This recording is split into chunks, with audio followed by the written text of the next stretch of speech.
sintonia, troca de experiências e um bate-papo descontraído sobre o espiritismo na sua manhã. Deusa Nogueira explica a mediunidade no nosso dia a dia. Começa agora, na sua Rádio Rio de Janeiro, o programa Conversando sobre Mediunidade. Amigos ouvintes da Rádio Rio de Janeiro, Deusa Nogueira conversando sobre mediunidade. E hoje vamos dar mais um passinho na obra Seara dos Médiuns. Essa obra do Espírito Emmanuel, através da mediunidade de Francisco Cândido Xavier, que tem como objetivo analisar, conversar, né?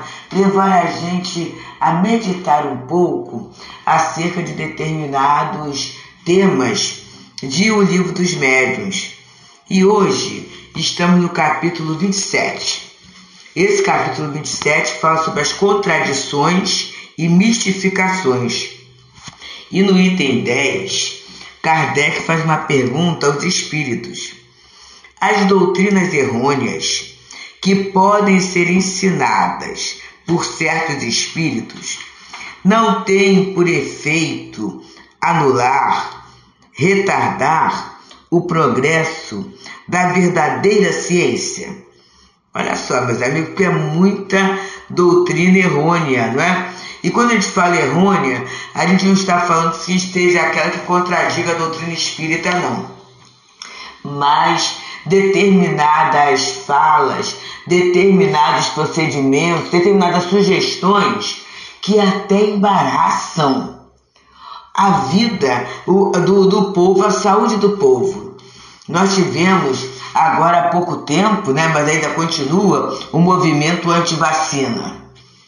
E aí determinadas mentiras, determinadas fake news sendo divulgadas, e isso embaraçou. A gente foi vendo que embaraçou, né? Nós temos agora determinadas doenças que já estavam erradicadas e, em função dessas informações errôneas, elas voltam, e muitas vezes com uma força até maior, em função da poluição, em função de hábitos alimentares nocivos. Então, Kardec faz essa pergunta. E os espíritos colocam assim, olha só. Quererias tudo obter sem trabalho. Sabei, pois, que não há campo onde não cresça a erva daninha, que o lavrador deva extirpar. Estas doutrinas errôneas são uma consequência da inferioridade do vosso mundo. Se os homens fossem perfeitos, só aceitariam o verdadeiro. Os erros são como as pedras falsas, que só um olho experiente é capaz de distinguir. Necessitais de um aprendizado para distinguir o verdadeiro do falso. Pois bem, as falsas doutrinas têm como utilidade exercitar-vos em fazerdes a distinção entre a verdade e o erro. Olha a questão do joio e do trigo que Jesus já falava, né? E na verdade, meus amigos, o desenvolvimento da inteligência, da percepção, passa por aí. Os amigos vão de lembrar que na infância, alguns de nós tínhamos o joguinho dos 7 erros. Até hoje, muitas vezes, tem determinados desafios, né? Para quê? Para aguçar a inteligência, a percepção, a atenção, o foco, não é? Então, só que isso é trabalho mesmo. E na subpergunta A, Kardec fala assim: os que adotam o erro não retardam o seu adiantamento? Os espíritos respondem: se adotam o erro, é que não são bastante adiantados para compreender a verdade. Então, muitas vezes, a gente vai adiando a verdade porque ela não nos convém, adiando a verdade porque ela nos dá trabalho, né? A gente muitas vezes não quer ter trabalho, quer que as coisas venham de uma forma automática, de uma forma fácil, e isso não é bom, não é para nenhum de nós. Então, comentando sobre esse aspecto, Emmanuel na reunião pública de 5 de dezembro de 1960, ditou, através da mediunidade Francisco Cândido Xavier, uma página intitulada Mediunidade e Trabalho, que está aqui na obra Seara dos Médiuns, e hoje nós estamos no programa 88.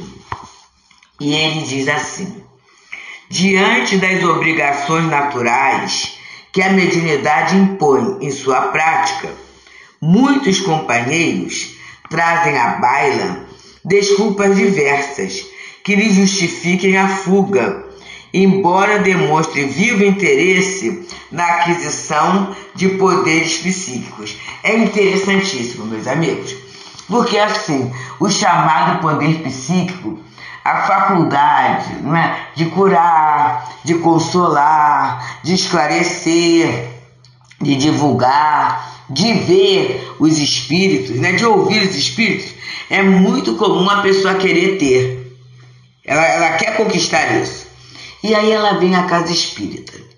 E o primeiro movimento que a casa espírita oferece é o quê? Assistir a reuniões públicas. É a pessoa encaminhada para o estudo, né? A partir dessa conversa fraterna, para o estudo da obra. É o estudo das obras nas nossas casas, né? Não são a jato, é um estudo sistematizado que vai exigir daquela pessoa uma dedicação, um tempo, né? Quase sempre assim, após a reunião, antes da reunião, ou então num dia especial, ele vir para estudar. E o estudo entre nós costuma ser interativo, né? Então são perguntas, respostas, e aí a pessoa vai descobrindo que para ter o que perguntar, ela vai ter que ter uma leitura antecipada, às vezes até ler depois para bem entender, vai ter que perguntar. Tudo isso, gente, é um movimento para aí sim, né, ela ser encaminhada à tarefa mediúnica. Em alguns casos em que a situação às vezes se apresenta com uma maior urgência, ou até nos casos em que há obsessão, a criatura é encaminhada às vezes à reunião de tratamento espiritual, é aconselhada ao culto do Evangelho no lar. Então tudo isso é uma movimentação diferente. E a pessoa então começa assim, mas é muita coisa, olha, quando eu me aposentar, ou quando os meus filhos ou os meus netos, é muito comum isso atualmente, meus amigos, crescerem, quando eu tiver tempo, né? E aí a pessoa vai adiando e ela foge, muitas vezes, dessas responsabilidades que são obrigações naturais. Em qualquer atividade que nós possamos penetrar, a gente tem certo protocolo, né? Alguns até exteriores. Eu vou para um determinado trabalho, tem a roupa, tem o uniforme. Se não tem o uniforme, tem o traje adequado para aquela tarefa, né? O horário que eu devo chegar, o momento da refeição também, aquele horário marcado, né? Muitas vezes no relacionamento com os meus colegas. Então tem uma série de aprendizados, uma série de obrigações que são naturais diante daquela tarefa que eu vou exercer. Na tarefa mediúnica é a mesma coisa. Não dá para eu pensar assim, sou médium, quando dá, sabe? Não vou prejudicar minha vida. Eu já vi pessoas falarem assim, não, eu tenho vida. E quem disse que o médium não tem vida? O médium tem vida, sim. Vida social, tem a vida doméstica, né? Tudo isso, gente, nada disso é jogado fora. Só que, além dessas questões, a gente tem as obrigações mediúnicas. E muitas vezes, em termos das obrigações que a mediunidade impõe, a gente vai ter um filtro na nossa vida social, né? A gente vai ter um filtro no nosso momento de descanso, mas isso aí não como um peso, mas como algo que faz parte da nossa adesão à tarefa mediúnica. E aí Emmanuel vai colocando nesse segundo parágrafo as afirmativas que as pessoas colocam, né, como desculpas para justificar a fuga. E ele fala assim: afirmam que a tarefa exige muito trabalho. Entretanto, ninguém consegue cultivar viçoso canteiro de couves sem dispensar-lhe assistência contínua. E aqui, quando ele fala na couve, é interessante porque a couve atrai a lagarta, né? E aí, se não tiver uma assistência contínua, a lagarta acaba com aquele canteiro. Eu lembro de um companheiro que ele falava assim: aí eu planto a couve sim, aí eu deixo até uma lá para lagartinha, um pé de couve, né? Mas aí as outras que vêm, eu encaminho e falo assim: olha, aqui você tem que dividir com as suas amiguinhas, tá? Porque as outras é para minha alimentação, a alimentação da minha família, e eu ainda ganho com isso. Porque a gente até sabe, né, que isso eu aprendi com ele, né? Que a hortaliça que dá bichinho é sinal que ela é saudável, né? Porque o bicho come, instintivamente o animal procura o que é saudável. A partir daí eu comecei a ver aquela couve que às vezes tem um pedacinho comido, né? Alguma coisa assim, opa, essa eu posso levar, higienizar e comer, porque se o bicho comeu é sinal que ela é saudável, né? Mas então vamos lá. Ele falou o exemplo do trato da couve. Ele continua dizendo: alegam que o assunto é quase sempre tumultuado por muitas criaturas ignorantes, esquecendo-se de que eles mesmos, sem os benefícios da escola, estariam compulsoriamente entre elas. Porque assim, gente, para ser médium numa casa espírita, para ser trabalhador, ninguém vai exigir a competência acadêmica para a tarefa. Às vezes até a gente sabe da habilidade do outro. Para quê? A habilidade do outro para servir até como voluntário em outros setores, né? É muito comum a gente fazer isso e a gente ter na casa espírita aquela turma da TI, que sai o pessoal da informática, né? Aquela outra da organização. Então a pessoa, às vezes, do lado de fora, ela tem uma atividade remunerada, e aí na casa espírita ela faz aquilo voluntariamente, né? Esse crescimento do voluntariado, né? Mas não é que para ser trabalhador espírita precise ter uma competência acadêmica, né? Isso as nossas casas, graças a Deus, não exigem esse tipo de elaboração, né? E continuam. E aí, desculpe, no momento, às vezes de um estudo, de um trabalho, aquela pessoa vai ter dúvidas ou vai ter falas que causarão um estranhamento ao intelectual. Mas é para todo mundo, não é? E é interessante que nesse ponto é que nós vemos a fraternidade, não é? Quem sabe mais um pouquinho e sabe porque teve o benefício da escola, o benefício da leitura, né? O benefício do amparo mesmo. Quem sabe mais um pouquinho é obrigação compartilhar com o outro, porque é isso que a gente aprende. E a paciência vem da lembrança do trabalho que nós temos para o aprendizado. Lembrando da alfabetização? Será que foi fácil para todo mundo? Né? Lembramos desses momentos? Então, essa misericórdia que faz parte do comportamento espírita. E a gente aprende na convivência, convivendo uns com os outros, valorizando o esforço do outro, né? E aí continua Emmanuel falando dessas desculpas para fugir ao trabalho mediúnico. Ele continua falando para a gente assim: asseveram que a realização reclama longo tempo. Contudo, a obtenção de um título especial em qualquer profissão solicita a experiência de anos a fio, e cada vez mais, né? Antigamente, a pessoa saía do antigo curso primário e ia ser aprendiz. Aí aprendiz de mecânica, ou então entrava como auxiliar de escritório e ia ali aperfeiçoando. Hoje em dia, meus amigos, cada vez as pessoas têm que estudar mais, porque a oferta de ferramentas é cada vez maior e a pessoa tem que saber trabalhar com aquelas ferramentas, não é? Hoje em dia, antigamente, a pessoa fala assim, eu faço uma faxina, tá tudo bem. Hoje em dia, com a questão da organização, a pessoa que consegue fazer uma faxina e organizar, ela tem um salário maior, não é?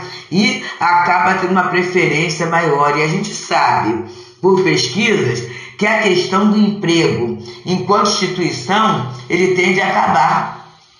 A gente vai ter o quê? A prestação de serviço, né? E para prestar o serviço, eu vou ter que apresentar um trabalho bem feito.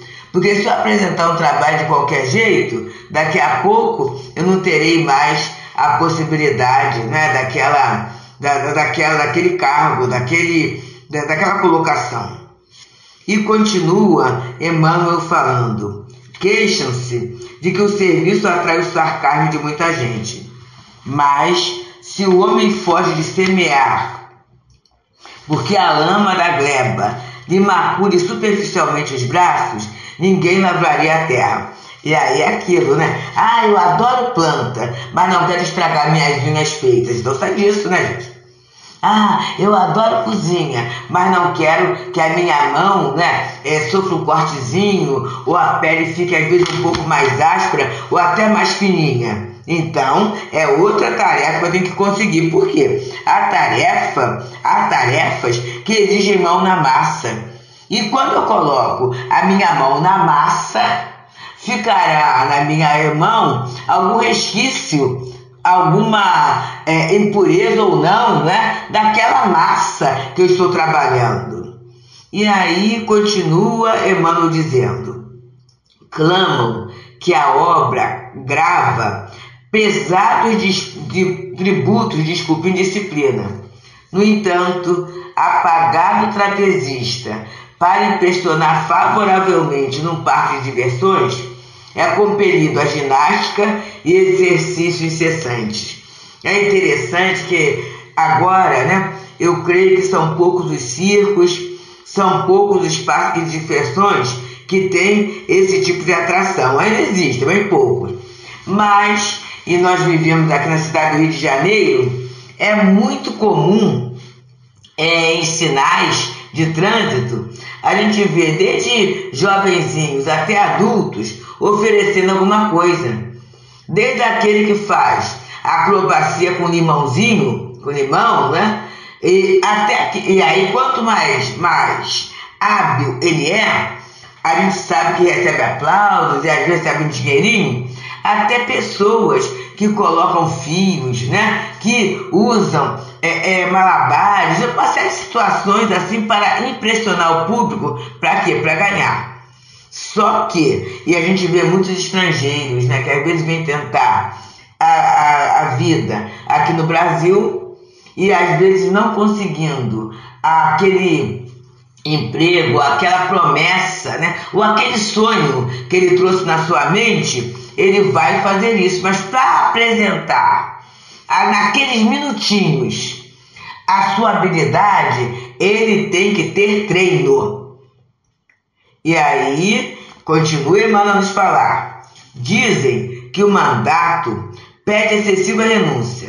No entanto, sem o sacrifício dos operários do progresso, as máquinas poderosas que assinalam a civilização da atualidade não existiriam no mundo. E aí a gente vê, não é? Quando a gente fala renúncia, a gente às vezes pensa assim, naquele grande sacrifício que pode levar até a morte. Não, meus amigos. Até a desencarnação, né? Não, meus amigos. Muitas vezes a pessoa renuncia a tempo, faz um estudo extra, faz um trabalho extra, faz experiências. Vocês sabem que eu gosto da questão da culinária, e aí muitas vezes para apresentar uma receita, a pessoa tenta 1, 2, 3, 4, 5, até a hora que ela acerta as quantidades, os componentes, né? Para daqui a pouco gravar e apresentar ali ou no YouTube, ou no programa de TV, ou no canal lá do Instagram, do Facebook. E aí a apresentação é pequena, alguns minutos, mas quanto esforço, quanto trabalho para apresentar uma simples receita, um simples aprendizado, né? Ou a simples utilização daquele elemento, daquele alimento, daquele ingrediente. Aí Emmanuel vai dizendo para nós, nessa lição intitulada Mediunidade e Trabalho, em que ele analisa a questão 301, no 10ª pergunta, que vem falando das contradições e das mistificações.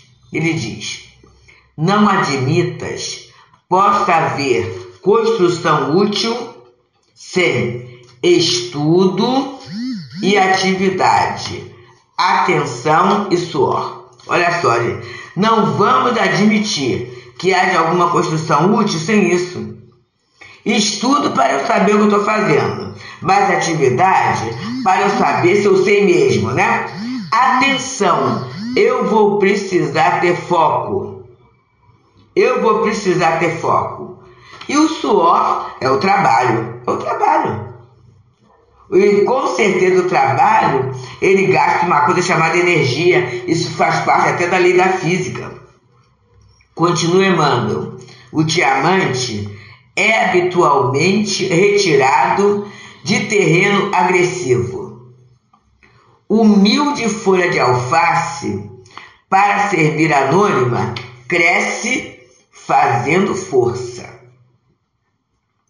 Mediunidade, na lavoura do espírito, é igual à planta nobre na lavoura comum. Deus dá a semente, mas para que a semente produza, não prescinde do esforço de nossas mãos. Amigos, que página magistral! Porque a gente às vezes pode começar a pensar assim, mas precisa dar tanto trabalho assim? Será que eu preciso trabalhar tanto para ser um bom médium? Não estarão exigindo de mim um esforço demasiado? Não é exigência daquela casa, não é exigência daquela casa, não é exigência daquele grupo, não será implicância daquele coordenador comigo? Não, meus amigos, porque na verdade cada um de nós vai dar conta de nós mesmos diante da nossa consciência e perante a Deus. Cada um é responsável por si. A casa espírita, ela oferece a nós uma possibilidade já organizada, já testada, orientada pela espiritualidade, para que possamos realizar o melhor. É isso. Com certeza, os espíritos protetores da casa, nosso espírito protetor, nosso anjo guardião, que afiançou, né, a mediunidade como um instrumento de progresso, estão torcendo para que possamos realizar sempre o melhor. Então, queridos, que a gente possa aproveitar, que a gente possa meditar, que a gente possa no dia de hoje analisar a nossa vida. O que é que a gente conseguiu de útil e proveitoso e duradouro sem trabalho? Pensemos nisso, meus amigos, e abracemos com cuidado, com gratidão, com carinho a tarefa mediúnica, a orientação mediúnica que a Casa Espírita tem a nos oferecer. Muita paz. Deusa Nogueira explica a mediunidade no nosso dia a dia. Programa Conversando sobre Mediunidade.